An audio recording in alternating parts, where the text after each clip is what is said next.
ఇక్కడికి వచ్చి పదే పదే చెప్పాను. ఎవరైనా మాట్లాడాలంటే దయచేసి మాట్లాడండి.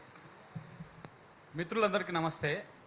బేసికల్లీ ఏ వేదిక మీద నుంచి అయితే మనల్ని అవమానపరిచిర్రో అదే వేదికను చూజ్ చేసుకున్నందుకు ముందు నిర్వహిస్తున్నటువంటి మిత్రులందరికీ కూడా ధన్యవాదాలు.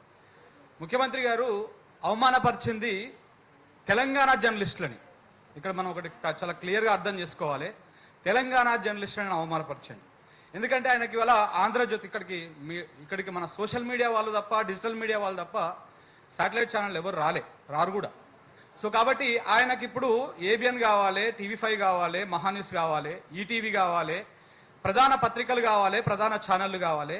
యూట్యూబ్లో అవసరం లేదు, డిజిటల్ మీడియాలో అవసరం లేదు. ఇవాళ డిజిటల్ మీడియాలో మెజారిటీగా మన తెలంగాణ బిడ్డలే ఉన్నారు, తెలంగాణ ఉద్యమకారులు ఉన్నారు, కొంతమంది జర్నలిజంలో పనిచేసిన వాళ్ళు ఉన్నారు, కొంతమంది జర్నలిజంలో పనిచేయని వాళ్ళు ఉన్నారు. కానీ వాళ్ళని అవమానపరిచేటువంటి విధంగా ఇవాళ వారు మాట్లాడడం జరిగింది. నేను ఎక్కువ టైం తీసుకోను. నేను ఆల్రెడీ ఇంతకు ముందుకే నా ఛానల్లో మొత్తం ఒక 30 నిమిషాలు కంప్లీట్ వివరణ కూడా ఇచ్చినాం, ఎవరి పక్షాన ఎవరు ఉన్నారు అని చెప్పేసి. సరే, ఒక్కొక్కరిది ఒక్కొక్క లైన్ ఉండవచ్చును కాక, కానీ తెలంగాణకు సమస్య వచ్చిన రోజు, మా నిరుద్యోగులకు సమస్య వచ్చిన రోజు, రైతులకు సమస్య వచ్చిన రోజు, ప్రతి ఒక్కరికి తెలంగాణ ఏ రంగంలో ఉన్న సమస్య వచ్చిన రోజు ముందుండి నిలబడేది ఇదే డిజిటల్ మీడియా జర్నలిస్టులు. ఇంకొకటి మిత్రులందరికీ నేను విజ్ఞప్తి చేస్తా ఉన్నా, చాలా తక్కువ టైం తీసుకుంటా. సోషల్ మీడియా జర్నలిస్ట్ అనకండి.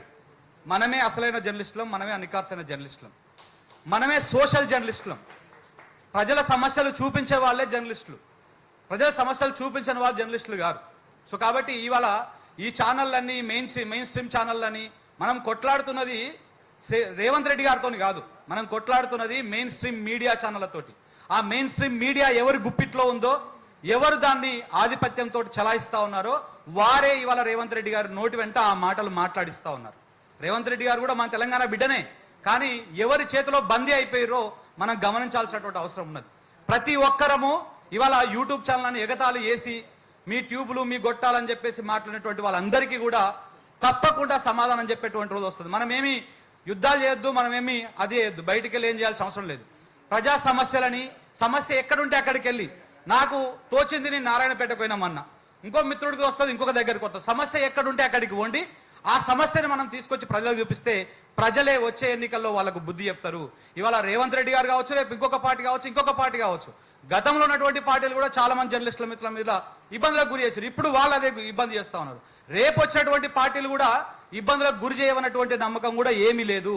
ఈ ఐక్యత ఎలాగైతే ఒక్క పిలుపుతోటి అందరం వచ్చినామో అలాగే ఇంతే ఐక్యతతోటి అందరూ కూడా మున్ముందు కూడా రావాలి. ఎక్కడ ఏ చిన్న సమస్య వచ్చినా, ఏ జర్నలిస్ట్ మిత్రుడికి సమస్య వచ్చినా అందరం ముక్త కంఠంతో మనం మాట్లాడితే, మనము ధిక్కరిస్తే ఎంత పెద్ద రేవంత్ రెడ్డిలైనా, ఎంత పెద్ద నాయకులైనా తప్పకుండా తలొగ్గాల్సిందే. ఇంతకు మించి ఇంకా నేను చెప్పడానికి ఏం లేదు. Thank you very much. Thank you అన్న. సో ఇప్పుడు చిత్రగుప్త ఛానల్ CEO